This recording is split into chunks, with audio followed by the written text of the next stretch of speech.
Bonjour à toutes et à tous, ça me fait plaisir de vous retrouver pour une nouvelle vidéo. On passe directement à la prochaine diapositive.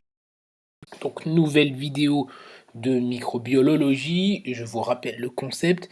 J'ai fait un dessin de mes propres mains afin de retenir la microbiologie. Il peut s'agir de bactéries, de virus, de parasites, mais aujourd'hui on va voir la très célèbre Escherichia coli et les quatre agents pathogènes plus spécifiques à connaître, à savoir entéro-hémorragique, entéro-invasive, entéropathogène et enfin entérotoxinogénique. So let's go pour Escherichia coli dans le tableau Les chèvres de la colline.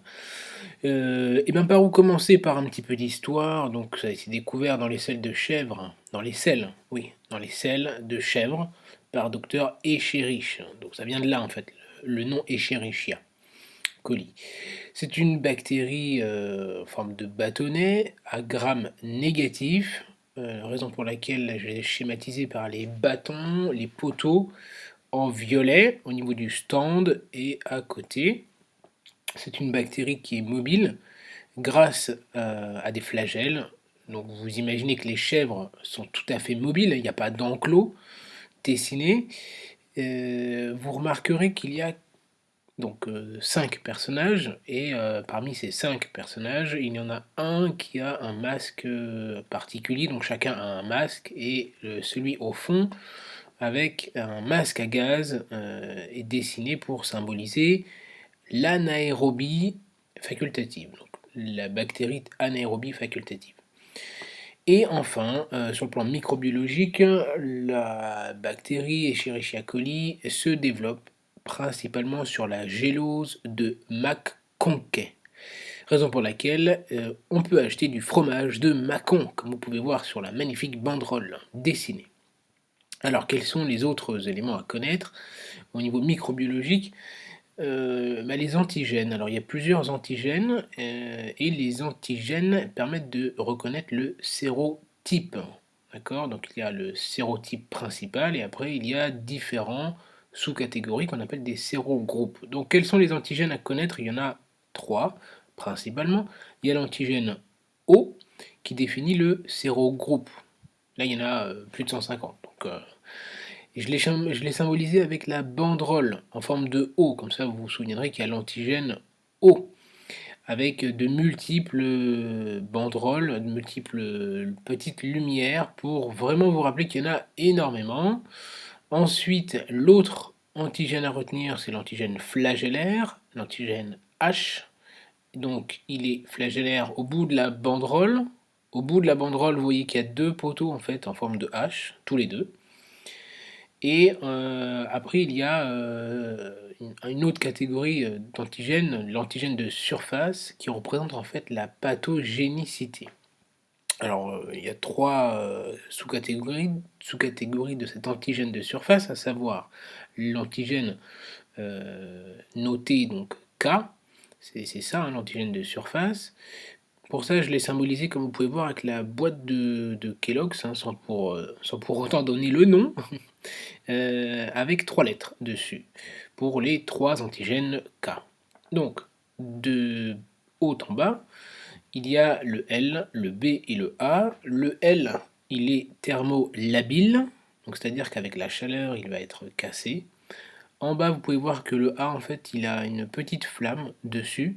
C'est pour symboliser qu'il est thermostable, qui résiste en fait à la chaleur. Et le B, eh ben, il est intermédiaire. Donc le B, on peut retenir, comme il est entre le L et le A, on peut dire qu'il est en anglais between.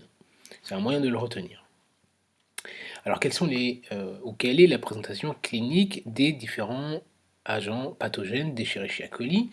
Principalement, vous le savez, c'est une bactérie qui est pourvoyeuse de diarrhée et de vomissement. Syndrome et tableau digestif. Donc, pour ça, je l'ai symbolisé par les petites chèvres. Et donc, au pied des chèvres, vous voyez qu'il y a des sabots qui sont soit gris pour une diarrhée colériforme, c'est-à-dire liquidienne, et la diarrhée peut parfois être dysentérique, glaireuse avec des saignements, donc diarrhée hémorragique, des rectorragies. Et sur chaque chèvre, il y a une lettre pour rappeler l'agent pathogène spécifique. Donc on va commencer avec Escherichia coli, entéro-hémorragique. Je pense que d'après son nom, vous aurez compris que bon, ça provoque des diarrhées sanglantes, mais c'est un peu particulier. Donc en fait, cette Escherichia coli, entéro-hémorragique, symbolisée avec la petite chèvre avec le H, produit une vérotoxine ou chigatoxine, peu importe, c'est la même chose, dont le sérotype est marqué sur la petite banderole. Bah oui, j'ai pas mis des chiffres au hasard, hein, c'est pas le loto. Et ces chiffres, c'est O157H7 et O104H4. En fait, c'est des agents pathogènes, donc c'est des formes d'Escherichia coli qui ont été retrouvées principalement dans des burgers qui étaient mal cuits et qui peuvent provoquer une colite hémorragique, voire un syndrome hémolytique et urémique ou SHU. C'est donc les enfants qui sont principalement touchés, raison pour laquelle je l'ai symbolisé avec un enfant qui mange un hamburger. Et eh bien cet enfant, pour vous rappeler tous les symptômes que provoque le SHU, le syndrome hémolytique et urémique, ça provoque donc une anémie symbolisée par le ketchup qui coule, la thrombopénie, donc une baisse des plaquettes. Vous pouvez voir au pied de l'enfant, il y a une plaquette qui l'a fait tomber, donc sa plaquette tombe. Et enfin, une atteinte une atteinte rénale symbolisée par le sac à dos en forme de rein. Donc ça, c'est principalement pour l'enfant. Pour cet agent d'Escherichia coli, on peut faire le diagnostic par un test d'amplification d'acide nucléique. Donc on peut repérer cette toxine, hein, de cette façon-là. C'est pour ça que je l'ai symbolisé avec les lacets en forme d'ADN. Donc voilà pour E. coli entéro-hémorragique. Maintenant, E. coli entéro-invasive, donc là c'est symbolisé par le I, de la même façon comme vous pouvez voir avec les sabots des deux chèvres H et I, donc rectorragie possible. L'entéro-invasive, elle va être invasive au niveau de la muqueuse, d'où son nom. Elle va provoquer des ulcérations digestives. Donc cette chèvre va brouter l'herbe, va se mettre un petit peu sur le côté de la muqueuse donc, et va brouter l'herbe en faisant des ulcérations. Je l'ai symbolisé comme ça. Ensuite un autre, donc E. coli entéropathogène, donc là symbolisé par le P, ça concerne plutôt les immunodéprimés, patients âgés ou très jeunes avec donc des diarrhées banales entre guillemets, et ça provoque surtout des troubles ioniques.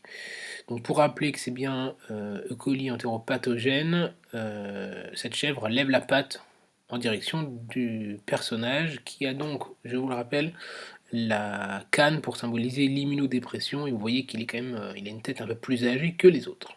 Pas nécessairement d'antibiotiques pour traiter cette bactérie.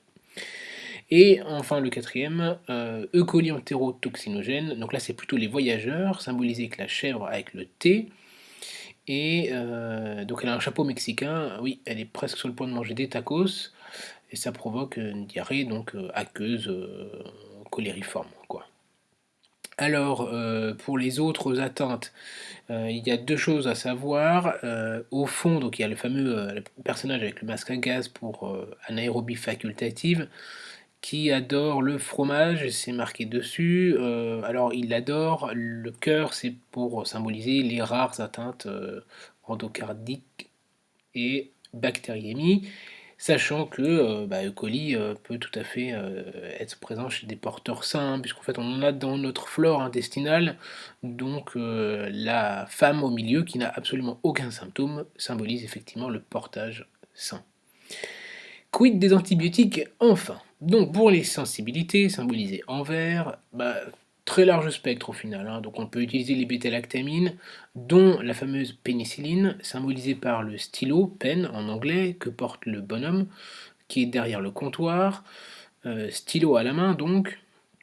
Mais parfois, on le verra dans les résistances, il peut y avoir production en fait d'une céphalosporinase chromosomique type AMP-C, donc symbolisé par ampérage du poteau, qui nécessite à ce moment-là, parfois, une pénicilline, plus importante ou d'un spectre plus large que simplement l'amoxicilline, donc la pénicilline de base qui est représentée, puisqu'elle est moins forte par le petit stylo. Dans ce cas-là, il faudra un grand stylo, grande pénicilline, symbolisée par donc le gros poteau, sur lequel il est marqué AMP-C.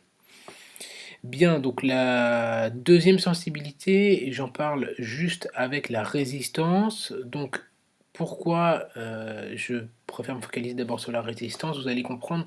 Deuxième résistance à connaître, parfois possible à la ciprofloxacine. Donc c'est une fluoroquinolone pour fleur, symbolisée en rose par, la fameuse fleur que mange la chèvre, en bas à droite.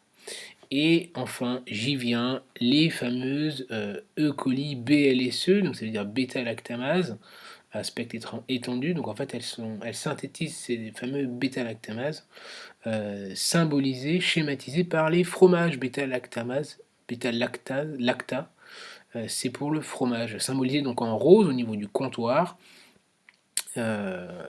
qui sont donc des bactéries extrêmement dangereuses, puisqu'en fait on va limiter de manière très importante le spectre d'antibiotiques, et pour cela on peut utiliser la piperacilline tazobactam, schématisée par en fait la pipe du vendeur. Donc vous voyez qu'en fait les BLSE, bêta-lactamase, symbolisés par le fromage de chèvre, peuvent être traités par piperacilline tazobactam. Voilà, et bien écoutez, on arrive enfin au bout de la vidéo. J'espère que ça vous a plu, que ça va permettre de retenir cette bactérie E. coli. Si ça vous a plu, n'hésitez pas à vous abonner, à cliquer sur la cloche des notifications pour ne pas rater les prochaines vidéos. Lâchez un pouce bleu de si elle osé, partagez la vidéo. Et il ne me reste plus qu'à vous dire de prendre soin de vous et de vos patients.